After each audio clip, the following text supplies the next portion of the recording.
Hello, c'est Nathalie. Tu sais que je suis fan de tartines au beurre et de thé bio. Aujourd'hui, j'ai profité d'être à l'extérieur pour aborder une question qu'on me pose régulièrement, euh, voilà, par mail.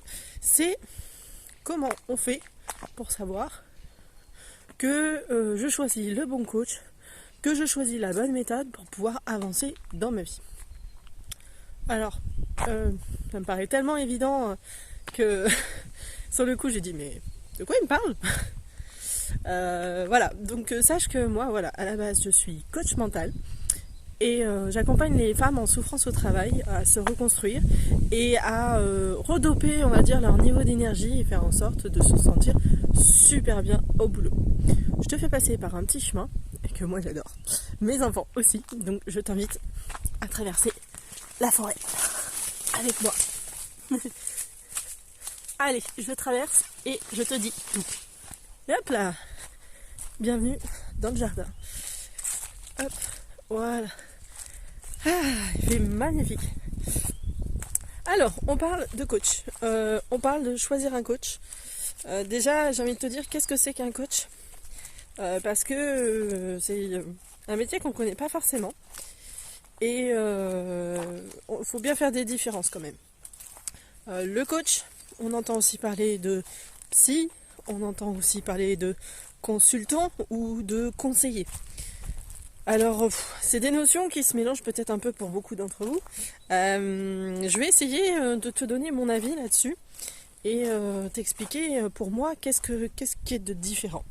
Voilà.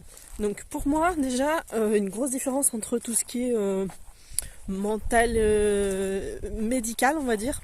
Donc le rôle du psy. Le psy, pour moi, c'est une personne qui va t'aider à faire le ménage dans tes blocages. Tout ce qui est en rapport avec ton passé, ton enfance, ça peut être des phobies, ça peut être beaucoup de choses, voilà, mais qui parlent de ta vie passée. Voilà, principalement, et qui te bloquent forcément dans ta vie d'aujourd'hui.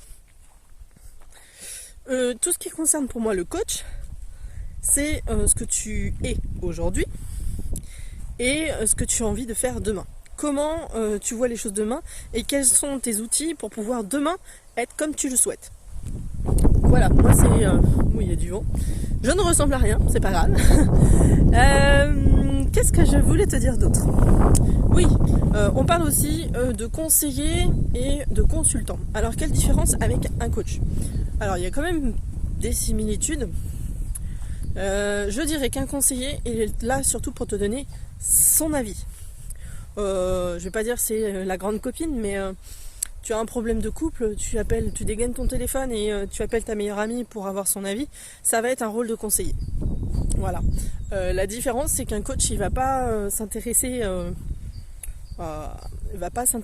ce rôle de conseiller, c'est pas son rôle.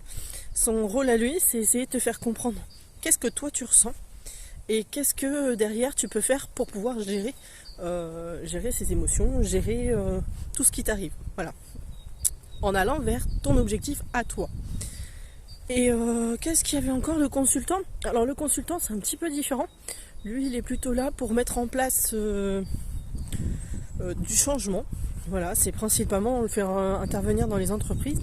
Voilà, ça arrive tout doucement pour les particuliers, mais c'est principalement pour les entreprises qui veulent mettre en place un gros changement et qui ont besoin de faire accompagner leurs employés vers ce changement-là et de les accompagner pour que tout se passe au mieux pour tout le monde. Voilà, dans les grandes lignes, ce que je peux penser déjà de comment faire son choix, c'est déjà de savoir à qui on s'adresse. Donc en fonction du souci que tu peux rencontrer, tu sauras déjà vers qui t'orienter.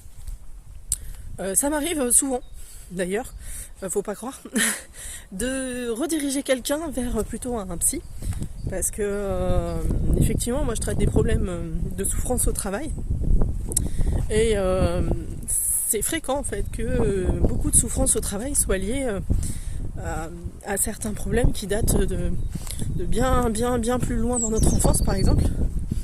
Donc il m'arrive aussi de dire aux personnes, je ne suis pas la personne qu'il te faut pour pouvoir avancer dans ta vie. Ça c'est dit. Ensuite, une fois que tu sais que tu veux un coach, il existe énormément de coachs sur beaucoup de sujets. Donc renseigne-toi, YouTube est une mine d'informations, effectivement, c'est pas la seule. Le bouche à oreille marche très bien aussi. Voilà, donc cerne déjà la problématique que tu veux faire avancer dans ta vie. Et une fois que c'est fait, commence à regarder et te documenter sur le coach. Voilà, de voir comment il agit, où est-ce qu'il intervient, est-ce que le peu de renseignements que tu vois sur lui, ça te parle. Et une fois que tu as fait ce travail, on va dire, un peu documentaire, j'ai envie de dire, prends contact avec lui. Il y a quelque chose que moi je trouve essentiel, et je trouve que c'est pas assez dit.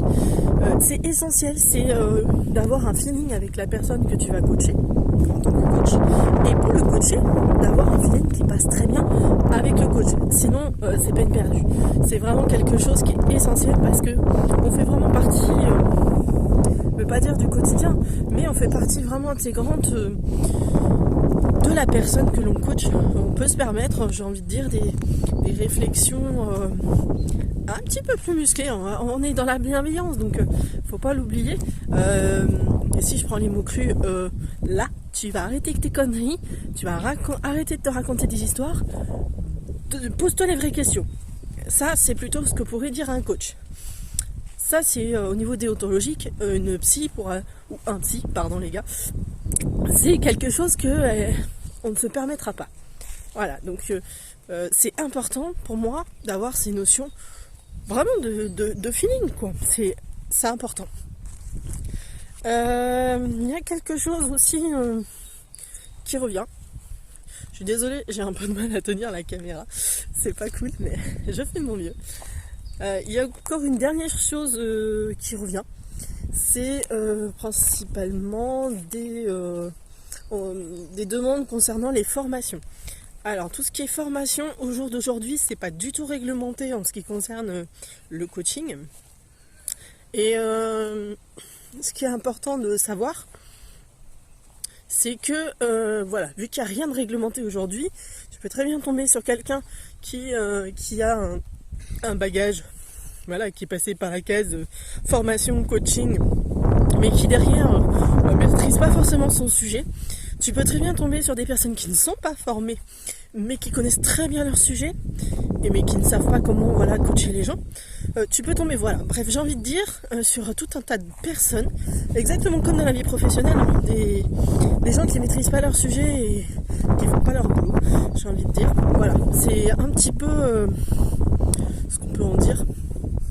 C'est ça dans la façon globale. Donc j'ai envie de dire, parce que là je vais dans tous les sens, ce que je veux dire c'est que les diplômes pour le moment, on peut pas trop en parler parce que c'est assez vague comme sujet.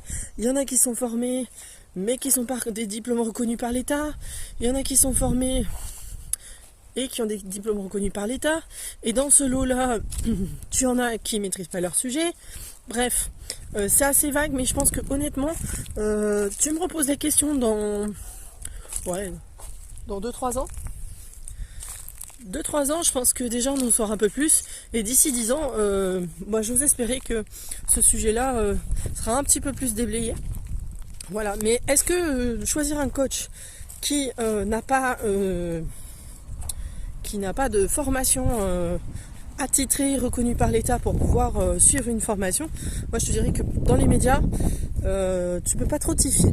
Voilà, ça serait mon sentiment là-dessus.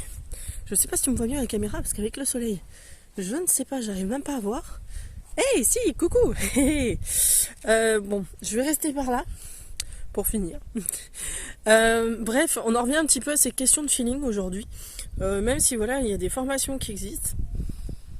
Au jour d'aujourd'hui, je me dirais que c'est mieux d'attendre. Si tu veux vraiment quelqu'un de formé, regarde les personnes qui sont formées. Voilà, sache que c'est pas très clair encore tout ce milieu professionnel là. Donc si tu as quelqu'un avec qui le feeling passe très très bien et qui répond à tes attentes, j'ai envie de dire de façon précise, ne te mets pas de barrière par rapport à ça. Si dans 10 ans